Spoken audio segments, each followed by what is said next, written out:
नमस्कार बंधु, आपसे मैं विनम्र निवेदन कर रहा हूं कि इस मंत्र का प्रयोग किसी छोटे मोटे झगड़े से बने दुश्मन को मारने के लिए कभी मत करना।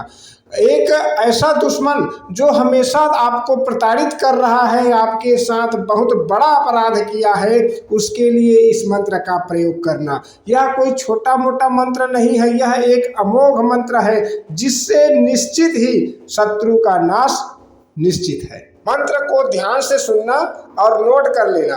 मंत्र है कालू कालू बाबा जपय भैरो जपय मसान, देवी करय अंधेरी रात, 64 जोगनी 52 भैरो, लोहे का लाड़ बज्जर का केला, जहां पहुंचाऊं वहां जाए खेला, एक बाण मस्तक मारूं, दूजा बाण छाती, तीजा बाण कलेजा मारूं, जबाने को खींच ले हंसे को निकाल दे, काल भैरव कपाल अमुक पर जा बैठ, अमुक की छाती खप्पर खाए, मसान में लौटे, अमुक को मार के फौरन आओ, अगर तूने मेरा यह काम नहीं किया तो अपनी माँ का पिया दूध हराम करे, सत्य नाम आदेश गुरु को।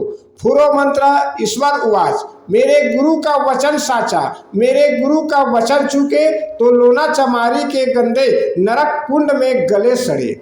इस प्रकार से मंत्र है, विधि को ध्यान से सुनना। सामग्री लिखो, 5 गोबर के उपले कंडे जिसे बोलते हैं, 5 लड्डू, 1 सिगरेट, 100 ग्राम शुद्ध घी, 100 ग्राम बकरे की कलेजी, 1 पाव शराब और 100 का घड़े का टुकड़ा जिसको ठीकरा बोलते हैं या 100 भांड भी बोलते हैं।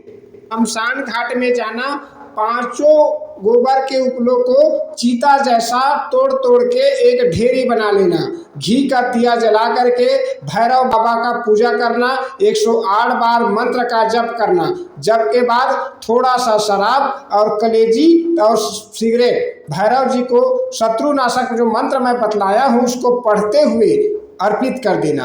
बाकी के सामान जो है उसे हाथ में लेकर के खड़ा हो जाना और जो ठीकरा है मट्टी का टुकड़ा उसको अपने दाहिने पैर के अंगूठे में दबा करके मंत्र पढ़ते हुए जो चिता तुमने गोबर के उपले का बनाया है उसका 7 चक्कर घड़ी की दिशा में लगाना।